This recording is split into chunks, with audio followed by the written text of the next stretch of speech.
Good morning. This is Tom from New York. This is Saturday, January 10th, 10 o'clock for the Bible study at Plainfield Independent Christian Science Church. We're going to study the book of Esther, and we do have a quote from Mary Baker Eddy on our Bible study page. Would someone like to read that? Students who strictly adhere to the right and make the Bible and science and health a study are in no danger of mistaking the way.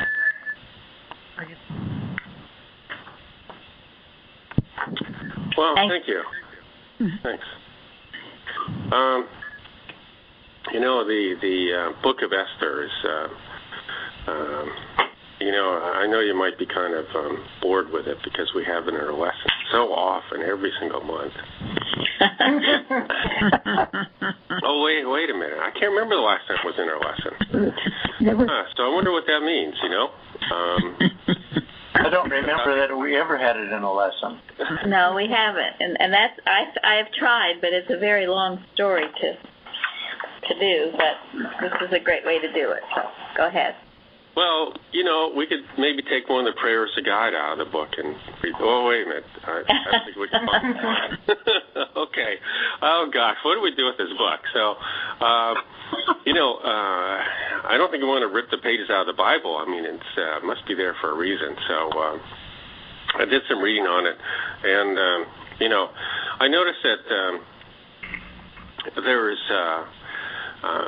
a lot of attention paid actually over the centuries to details that aren't there in the story. They're trying to fill this in, give a little more context, kind of enrich the story or whatever, or try and explain things by, I don't know where to get this information. It's just simply not there.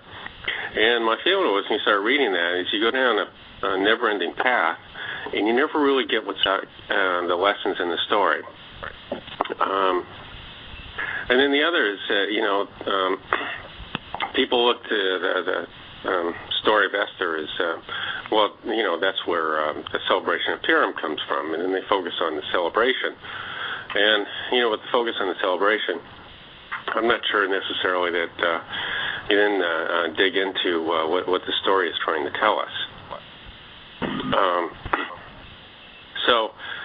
So what do we do? I think one is that we kind of want to, I think helpful is if we understand the historical context of the story, and that can help us lead to sort of understanding the meaning of the story,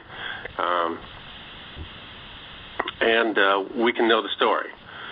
So if we know a little bit about the historical context and know the story basically, from that gives us a foundation to say, okay, what can we get from this? So hopefully you guys are going to want to join in for this ride for this. But, I was looking at that today. We would kind of go through and try and just get to know the story. And then once we all know the story as a group, then we'll have another session and we'll say, well, okay, what does it mean to us? What do we do with it? It must be in the Bible for some reason. Which is not to say if you're not inspired today, let's hear your inspiration. That would be fabulous. Okay? So I thought I'd just run through sort of the basic elements or summary of the story. So Ahasuerus, I'm going to butcher all these names, but he has a banquet, and then he asks his queen to come to him, but she refuses, so she's deposed. So then what does he do? He doesn't have a queen now, so he has a beauty pageant, and he picks a new queen, which is Esther. Then the next one we have is Mordecai, which is kind of like, I'm not sure what the word is, but he basically adopted Esther, and I think he's his cousin. So he uncovers the plot to kill the king. And so he saves the life of the king, but he doesn't receive a reward. Then there's Haman, who gets elevated, and he plots to kill the Jews. And then Mordecai asked Esther, who's now queen, to stop this. So then the next thing is Esther petitions the king, and she says, first, let's have a banquet. Then next, the king finds out Mordecai saved his life, and he never received the reward. Then Esther asked the king to save the Jews, and Haman is hanged, and there's a decree issued. And then the Jews kill their enemies, and then Mordecai writes a letter basically establishing the celebration of Purim. I don't know if anybody add to that, but that's kind of a rough outline of the story. I missed a lot, I'm sure, but... Thanks for the overview of the story. Yeah, are you going to ask us any questions, Tom? So that's the Cliff Notes, huh? Yeah, those are the Cliff Notes. Oh, well, no, we're done. So this is we're done? Short version. Thank you, everybody, for your participation. And the plot also thickens, right, for the new title. Right. We got a big group here, Tom. You got to put us to work. Well, what I'm hoping is that we'll really get a good understanding of the story and get something out of it. So, okay, so the first question is, describe the following characters. So, who would like to tell us about the first one, Ahasuerus?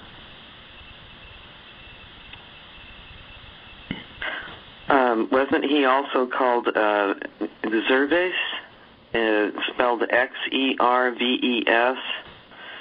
And he reigned a large area from India to Ethiopia. And I believe he was the son of another king who is a little bit more famous. And I don't have it listed easily. Darius. Yeah. Darius? Oh, yes, yeah. And that's all I have for him right off the top of my head. Well, you're saying who his father was. On the Bible study page is a list of the rulers of the Persian Empire. His name is misspelled there, but anyway. Anybody else? Who else tell us about the king? He seemed a bit like a vain man to me. Just reading about him, very proud of what he had, and certainly someone who liked his women to obey him. Yeah, right. Well, it'll take a woman to point that out. No, I think... or rather, he picked women who didn't have a clue about running a kingdom. It seemed like he needed people to tell him what he should do. The only time it seemed that didn't happen is when he chucked Haman off of Esther near the end there. So. I put somewhat impetuous, hot-headed, but influenceable and good-hearted Persian king into sumptuous living. Yeah. But I thought it was so strange that, he had a party, was merry in his heart with a lot of strong drink, and then he wanted to put his own wife, the queen, on display in front of everybody. And, Vashti is kind of like put in a negative light here, but in the back of my mind, I can't help but thinking like maybe she wasn't so bad to say, stood up to the guy and said, no, I'm not going to be the object of display for everybody at your party. Yeah, I thought that was great. I thought she came out a strong woman to say that to her king and her husband. It infuriated him. I'm sure she knew that was what was going to happen, but I'm sure she was just not a happy camper, as they say, and she wasn't going to put up with it. And she didn't care what the consequences were. Well, and also she was if we're on to the second one, she was also the daughter of Belshazzar, the granddaughter of Nebuchadnezzar. So she knew the rules. And I read somewhere the rules were that whenever the men started drinking, the women had to leave. It was required. And she knew the rule. And she didn't want to embarrass her husband by letting him break the rule, in a way. So what'd she do while he had his banquet? I don't know. She read giving a banquet to the women. Yeah, she had a banquet party. Yeah, she had a girls' night out. But evidently there were rules about being in the presence of the king, that if you wanted to be in the presence of the king, you stood at a certain place, and then if he pointed something at you, then you were invited in to be in the presence of the king. I mean, the degree of control there was pretty heavy. And it did say that the king was very vain. He was showing off everything, including his wife. So to Lenny's point, he was a vain sort of a person. He's showing off all his everything he had. Can you tell us something about his showing off? Well, he showed off everything. His riches, his splendor. Gold, his silver, his purple, his red, his yellow. Yeah, so it's interesting what you want to color everything. Oh, yeah. Well, how long? How long did he do that? Oh, for 180 days. Yeah, it's a long time to be showing off. That's a half a year. But the banquet is just a culmination of the showing off. Tom? Yes. Correct me if I'm wrong, but I think the point with this king was he was defeated in Greece, right, and came home. After that, he totally gave up, and he became this hedonistic person, which he wasn't totally that way before. So giving up is a point here that I think we can listen to. That's very interesting. Yes. I think so. I'm not sure, but... Thank you, Chardell. Put this in context. Thank you. Mm-hmm. Yeah. Yeah, maybe he was feeling insecure. That's why he had to show off everything. He also published a decree throughout his whole empire that all wives should give their husbands honor, and that the men should always bear rule in their own house throughout his kingdom. Yeah, all his yes men around him said, "Oh, if you let your wife get away with this, then all men are going to be subject to these women who won't listen to them. So you better make a rule that they have to listen to them." I hear a dirty laugh. That's scary. So it sounds like Vashti's refusal to come to the party opened up the door for all this chauvinistic trend among all of the males that were there to try to exercise their control and have Vashti removed, and who knows what her disposal was. I'm not quite sure. Okay, so we've kind of talked about the king, and we've talked about the queen. Is anything that we might want to add on Vashti, the queen?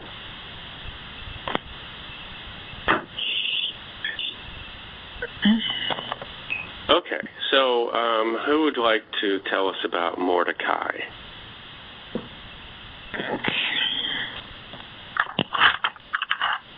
Well, he was Esther's older cousin, and when her parents died when she was very young, he raised her.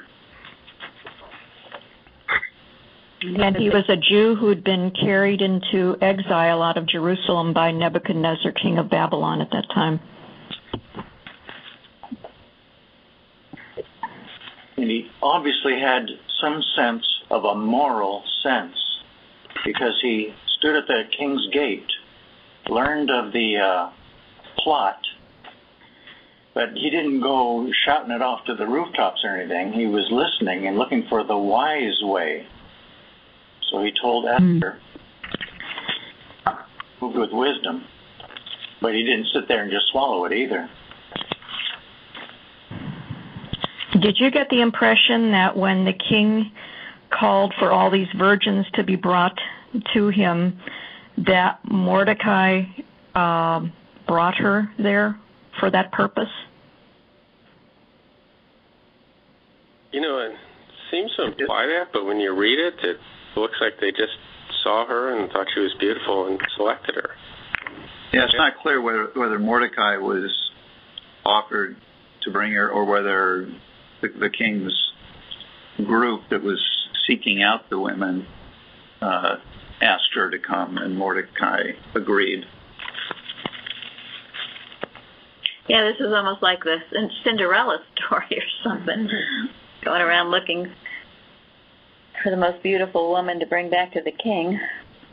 Also, well, I just wondered because it was rather ambiguously written, and I thought perhaps Mordecai might have been divinely led, thinking that Esther could be an influence on the kingdom and on the king. I'm sure that Mordecai was influenced by the divine influence. There was too much good that happened. But also, the very fact that Esther was selected, I'm sure there must have been many beautiful women. How come Esther got in that spot? You know, when she was among the Jews.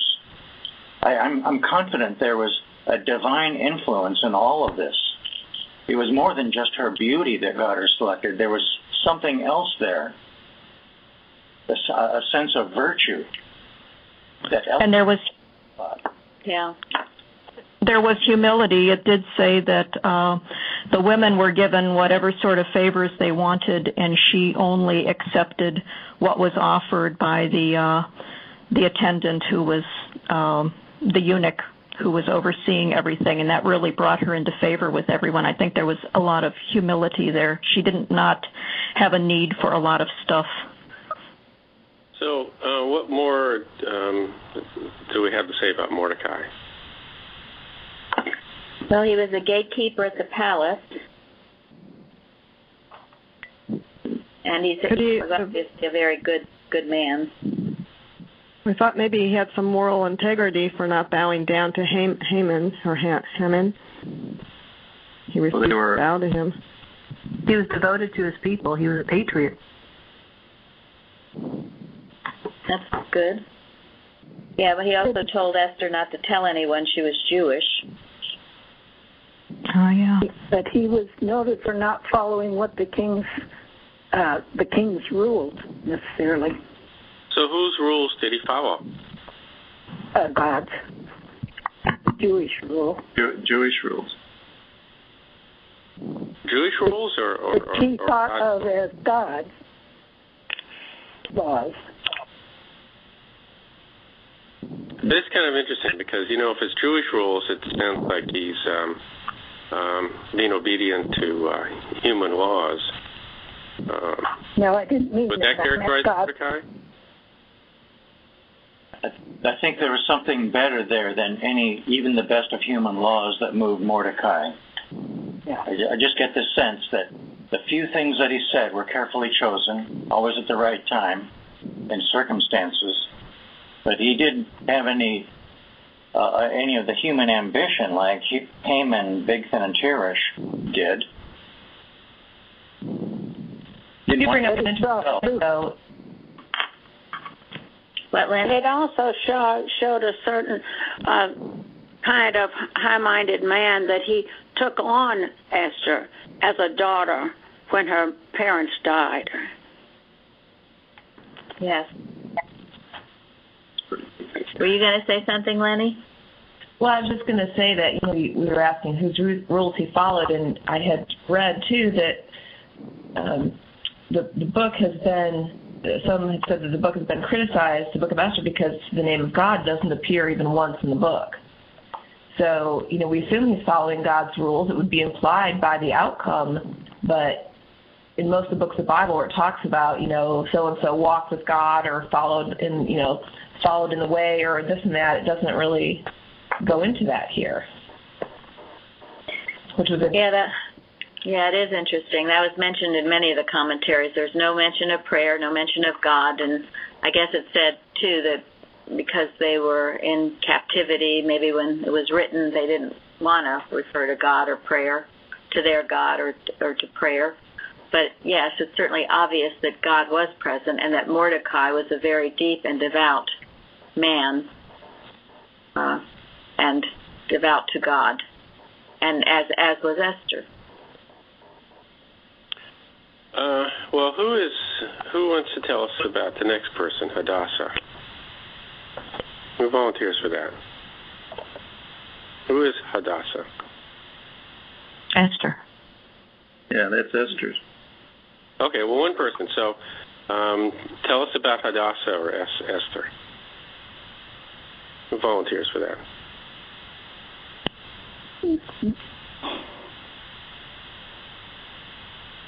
Well, she was Mordecai's younger cousin. She was orphaned at a young age and raised by Mordecai. And she was brought to the king in the beauty contest, and she won the beauty contest and became the queen and exhibited a great deal of wisdom when she was queen, and she was counseled by Mordecai during this whole process of being queen, and ended up being very instrumental in preventing the Jews from being exterminated by Haman. What about her two names, or is that her full name, Hadassah Esther? Hadassah meant myrtle, and I thought it was changed to Esther later. Sorry? Sorry. I thought I heard somebody else speaking too. Go ahead. What I had read was that Hadassah was her original birth name and meant myrtle, and that Esther was the name it was changed to when she was married, and it meant star.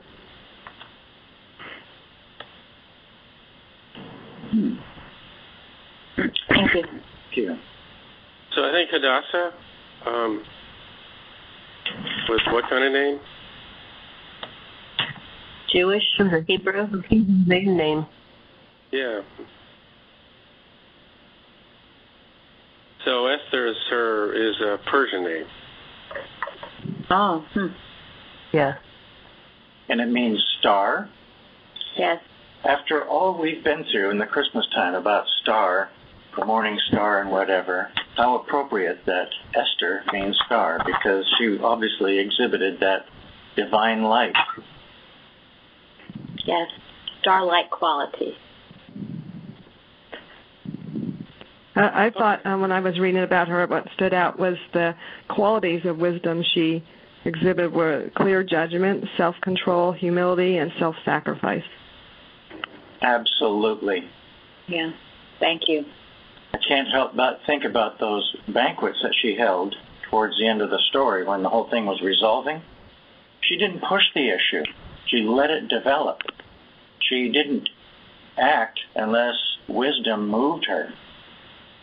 Because she didn't come right out and say, hey, this guy Haman's trying to do something bad. She let it develop. Yeah, the timing here was so important. And, she was obviously very close to God, listening.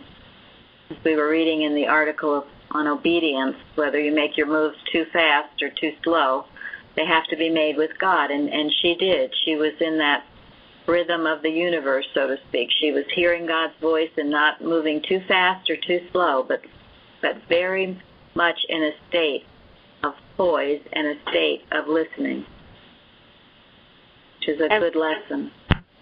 When she went in to the king for Mordecai, before she did, she gathered together all the Jews present there and had them fast, not eat or drink for 3 days or nights, in order to uphold her in taking this move of going to the king, which was not according to the law. Yeah, and in a way, that was the praying that was going on, the fasting, that was the form of it.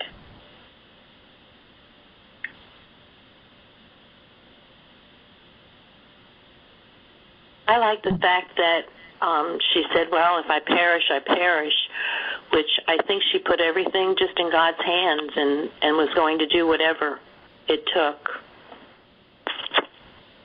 Yeah, that's a very important point. She was willing to give her life to it. She had no personal sense of herself. She was giving it everything. And, when someone feels that strongly about something, they certainly get used by God.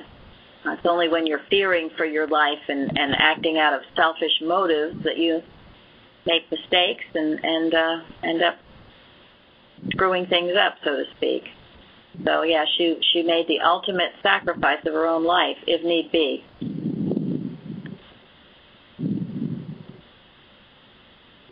Okay. Who would like to volunteer to tell us about Haman?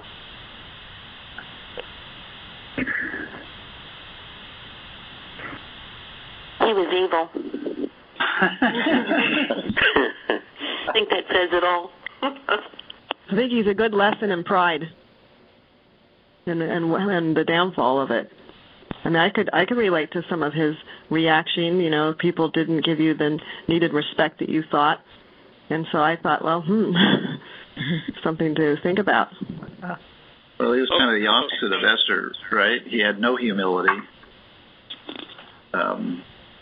He became the top prince after the death of Bithden and Teresh, and he was clearly an enemy of the Jews. In fact, he was from one of the kingdoms that the Jews were kind of at war against periodically. Yeah, I read that he was Hitler's favorite character in the Old Testament, which would make that's interesting. And also that his wife, Zeresh, was even more wicked than he was, and helped him in the plotting that he did, which here again it shows how important it is who you live with, who you're married to. They can influence you one way or the other, very much so. So just another example of that. Another thing I think about is mad ambition. Mr. He talks about mad ambition. Haman was very ambitious. Yeah, thank you, Barbara. That's true. Mad ambition and rushing headlong to it and doing whatever he could to promote himself. And also this idea of annihilating races, and I mean, my goodness.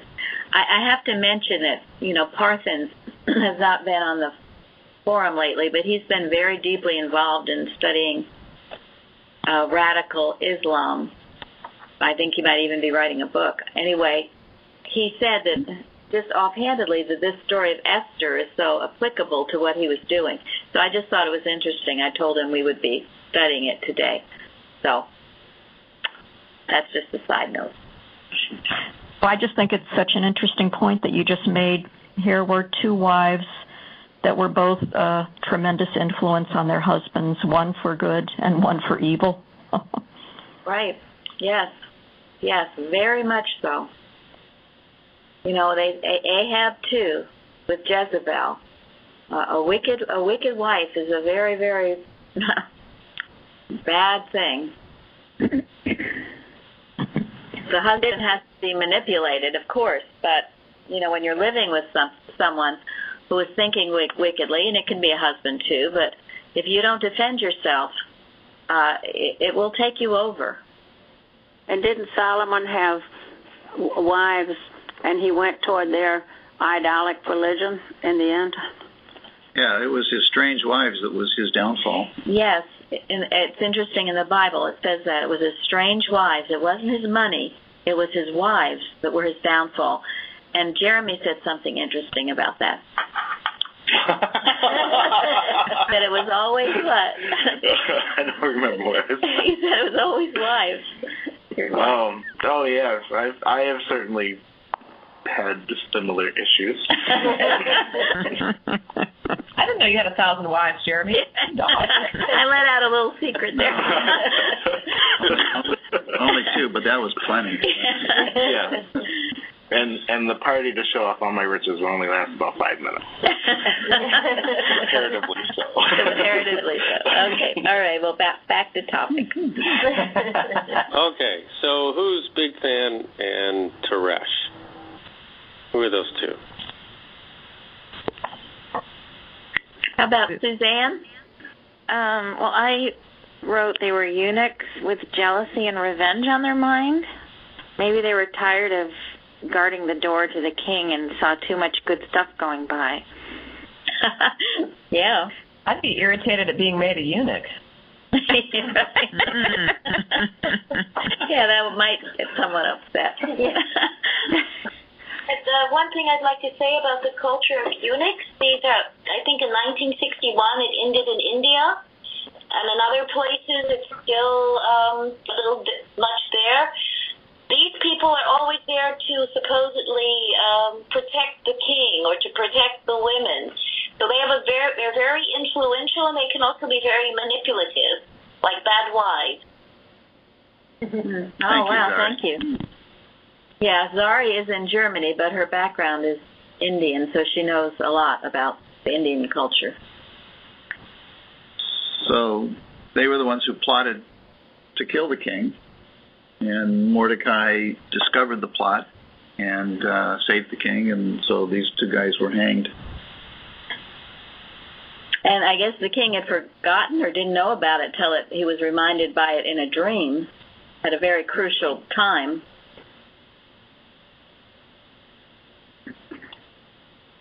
Well, they read him the history. Oh, that's right, before he went to sleep or something. Right. Because he couldn't sleep, which I thought was interesting. So his thought was disturbed. Yeah. Yeah. It kind of shows that if you try to manipulate people by making them eunuchs, you're still not trustworthy. Well, right. True. You can't force people into doing what you want them to. Eventually it will blow up in your face. But it was interesting, the king was very disturbed, couldn't sleep, was looking for something. Then they came in, read him the history, then he found out about Mordecai. I mean, there's a series of events here that started out with his unrest, but it began the unfoldment of the resolution of this thing. Yeah, and it certainly showed God's hand in the whole thing.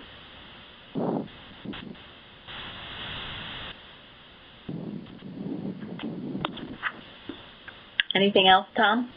Well, how about if we go into the next person, and we got someone else who would volunteer, or maybe hasn't spoken. Hatash, that's in Esther chapter 4. Who is Hatash?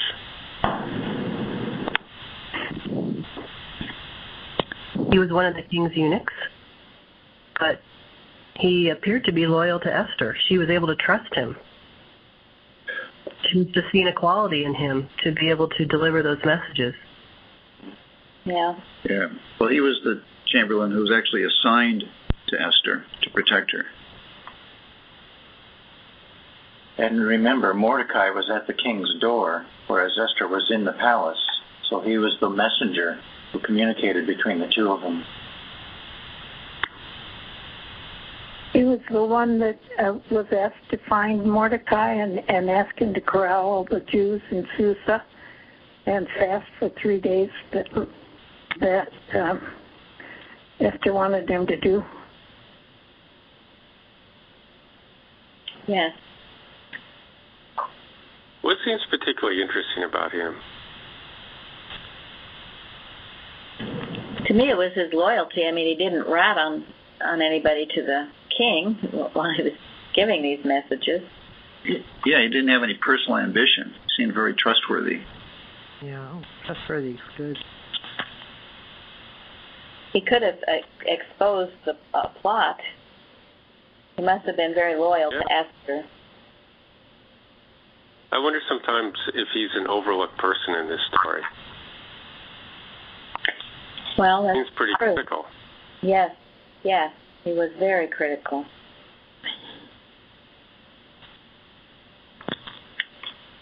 So, in a way, I find him fascinating because sometimes we often focus just on,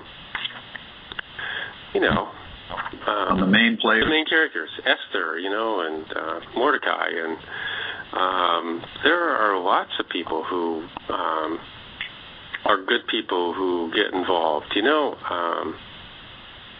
Our church, we have a lot of people who help out in all sorts of various ways. It's not just a couple people.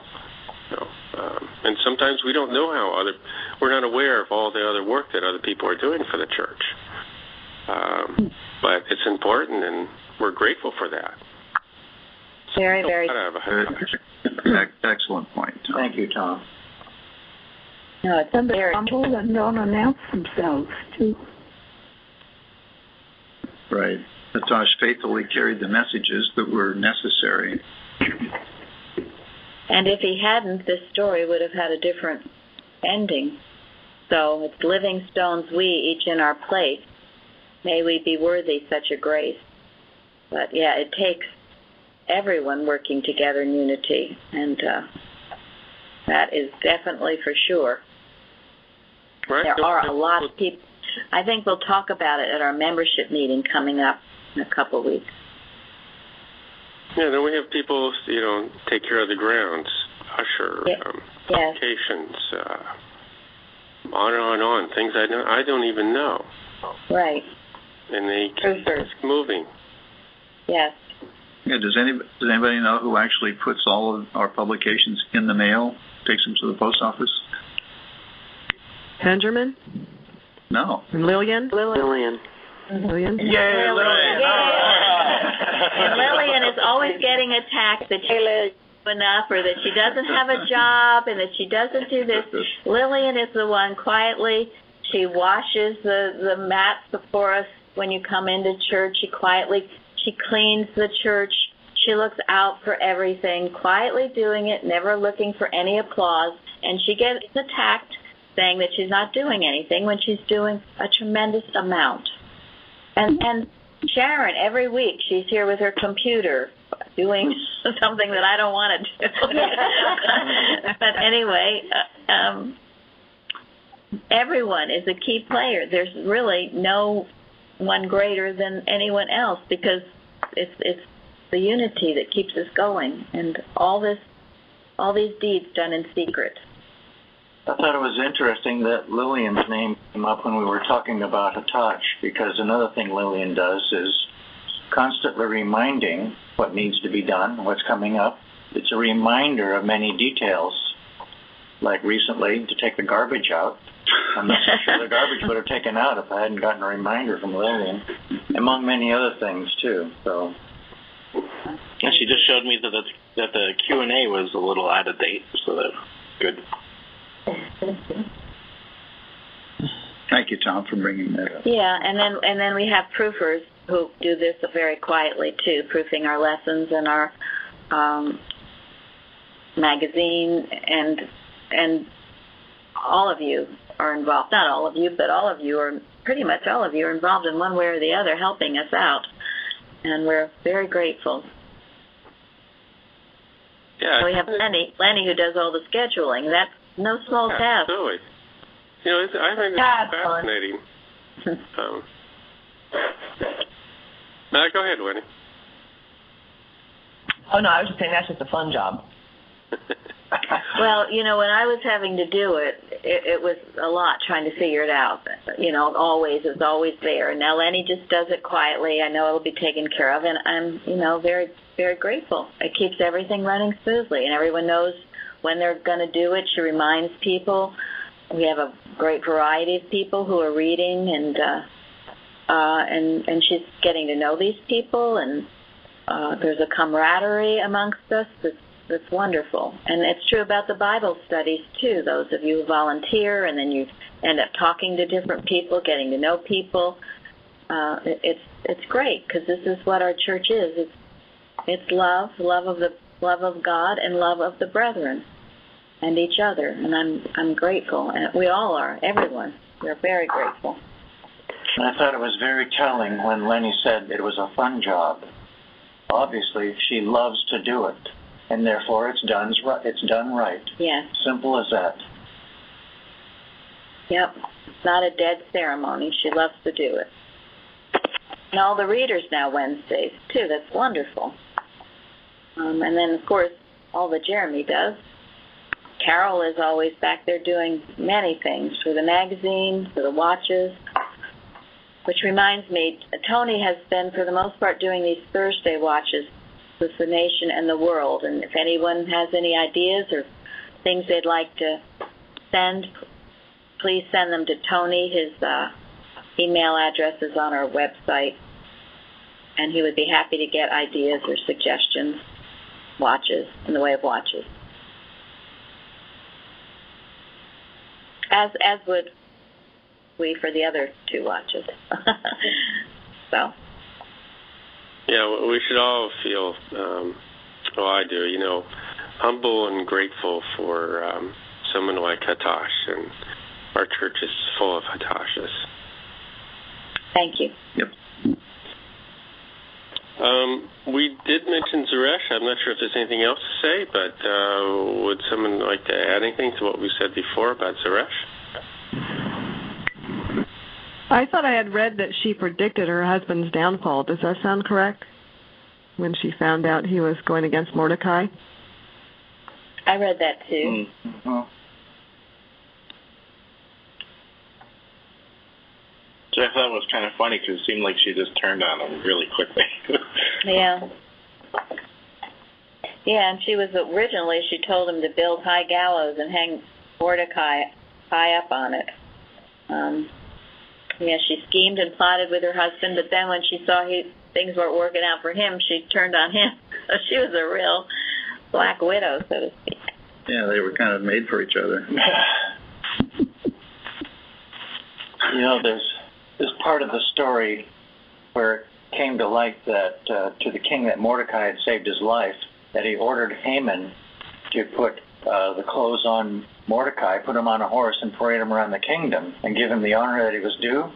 And they went down an alleyway by Haman's house, and Haman's daughter threw a bunch of waste out the window, thinking that Haman was on the horse and Mordecai was in back, but it ended up landing on Haman, which was a total. And then the daughter fell out of the window when she realized who she poured the garbage on. She killed her.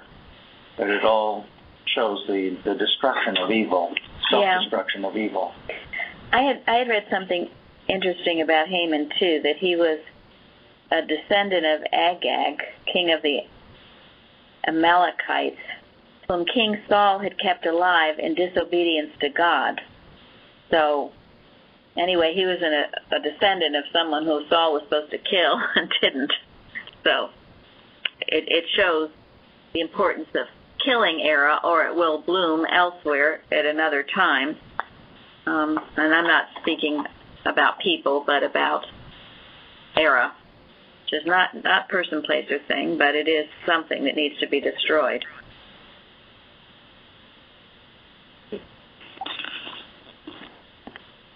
Well, gosh, lots of interesting characters. Yeah. But yeah, we had a real interesting plot going here. So the next question is, every time I look at it, it seems like an ordinary question, but, I kind of asked it because the word Chamberlain is used frequently in this story, so I'm not sure why, but would someone like to tell us what a Chamberlain is? I can. Yes, please. It's a very important person in a king's court, and it's usually 6 down from the king. In our Bible, 1828. Yeah. It goes through the British King's Court and explains everything. Yeah, I read it was an attendant of a sovereign lord in his bedchamber. Well, in the English court, it's a whole lot more. Right. I kind of thought of it as somebody who is like a butler with more responsibility. Yeah. He seems like the king's personal assistant. Yeah. Well, and there are a few of them, right? No one had those. Yeah. I mean, I took it to be someone, people who were chosen by the king to oversee his property. because he couldn't take care of everything himself, so he chose people to take care of his property, including his wife.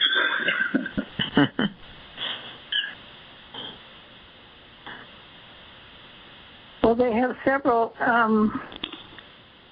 One that is the special one that takes care of the livery and the lodging in the king's court. And coronation day brings the king to his apparel, his sword, scabbard, etc. He dresses and undresses the king in that day, and waits on him before and after dinner. So he is like a butler. Under him are the gentleman usher of the Black Rod and other officers. The Lord Chamberlain of the household has the oversight of all officers belonging to the king's chambers, except the precinct of the bedchamber, etc. The Chamberlain of the Exchequer of London, of Chester, of North Wales, etc., are receivers of rents and revenues. Okay, Tom? Yeah, thank you. So, let me run down this. So we have 7 chamberlains that served in the presence of Ahasuerus, the king. We have Hedge, the king's chamberlain, keeper of the women. Shashgaz, I think, another king's chamberlain with the concubines. Haggai, the king's chamberlain, keeper of the women. And we talked about earlier Bigthan and Teresh. Esther had maids and her chamberlains. Hatash was a chamberlain.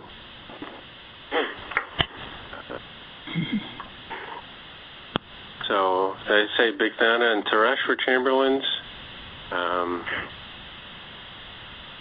Harbana was a chamberlain. It's a lot of chamberlains. Yeah, that was quite the life. When I looked at this, I could only think about how complicated his life was, and he had all these people, and could he trust them? How did he know he could trust them? It would seem like it would be a constant problem, a constant headache. Yeah, I'm sure that's true. So it was a constant headache for any king in any country. It's a constant problem today for a president or someone in an important position in a government. Uneasy lies the head that bears a crown.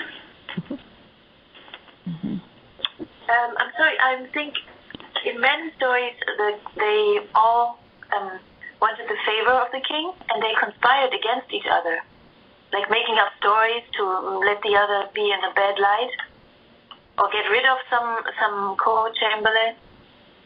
So that was very headache-like for the king, I think. How could he know? Because they would all cheat on each other to have the favor of the king. Thank you, Uta. Is that why King Arthur had a round table? We could keep his eye on everybody. Exactly. Well, it's the price of power, wanting power, all of that. It's the human condition. No one was higher than the other. They were all the same around that table. Right, and King Arthur, yes. And round table, that's why we like that word, round table. We're all heads at the round table. That's right. There's no head of the table. That's absolutely right. Exactly. So who wrote the book of Esther? Good question. They say it was not, no one knew for sure that it was either Mordecai, Ezra, or Nehemiah.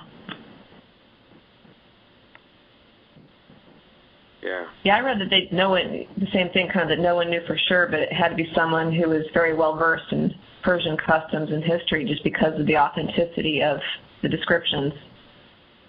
Can someone tell me who Ezra was?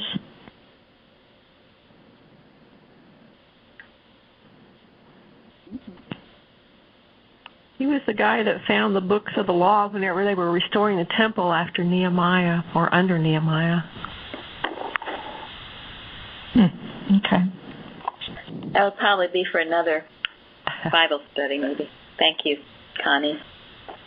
Yeah, so no one really knows who wrote the Book of Esther, but that's kind of what a lot of people think might have been one of those three. And isn't it thought that it was written like 200 or 300 years after it supposedly took place? Yeah, no one can figure out anything. You're right. They say almost everything, Right. I sort of think I put this question in here because, I think that's one of those things that a path we don't really want to go down, because people endlessly speculate and then you never get anything out of the story. Yeah. I tell you, I didn't read anybody that talked about Hatash, but I said it seemed like everybody wanted to jump in there and speculate on who wrote the book. Yeah, good point. I guess the wonder is that we have the book, regardless of who put pen to paper. Yeah, and that is the petty intellect that would, just rip apart and be so obsessed with the wrong thing and ignore the spiritual lessons are evident in the story. But probably what was just said was really probably helpful to know the authenticity. I mean, read over and over what was just said, that the person seemed to really know Persian customs, someone who seemed like someone who was there. That's a way of looking at this and saying that, this is not a fairy tale or some Greek fable. No, the characters clearly existed. It was clearly a historical, portrayal. It was an important point in Jewish history because it was the salvation of the Jews. Yes. Right. And they had this festival. They still, I guess, do the festival of the Purim. So, where is Shushan?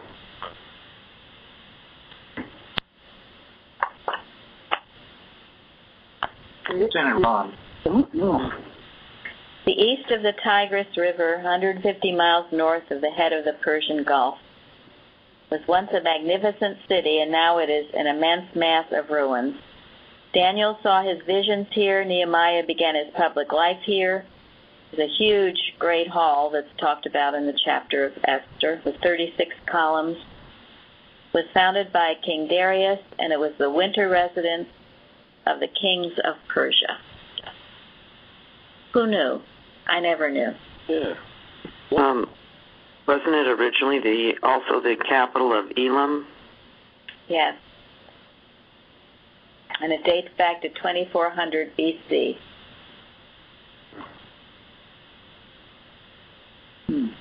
Honestly, I knew very little. I've always heard about the Persian Empire, but I didn't know much about it. I don't think we ever studied it in school that I recall. Yeah. So what do we know about the size of the Persian Empire? At one point, it was huge. That was amazing too. It was huge. In fact, they said it's the highest or the largest empire that's ever existed. It was 44% of the world population at that time, 50 million people. It takes up 3 continents, in Asia, Europe, and Africa, parts of those continents. Turkey, Iraq, Kuwait, Syria, Jordan, Israel, Palestine, Lebanon, plus others. It was founded by Cyrus the Great, I guess, or he was the one who really was a brilliant and powerful king. And when he conquered countries, he adopted the policy of toleration, which was also Winston Churchill's policy, toward the people he conquered. They were allowed to keep their speech and their customs, their religion. He started the first Charter of Human Rights. So it was quite an empire, which I knew very little of.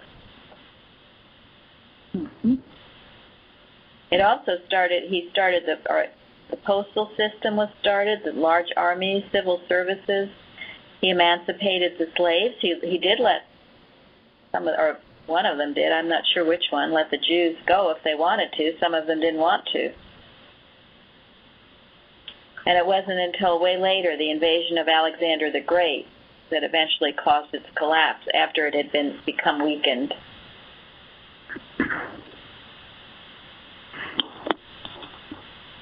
Isn't this where Iran is now? Yes. Part of it. But it's much, much greater than Iran. It went all the way over India, north of the whole area just south, north of the Sahara.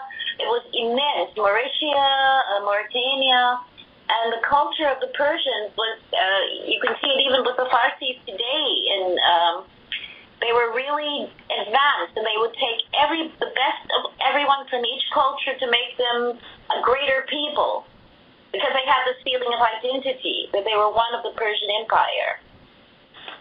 Thank you. So in many respects, it seemed like an enlightened empire. Certainly for that time, it was. It was, and their art was highly developed. Beautiful, beautiful art.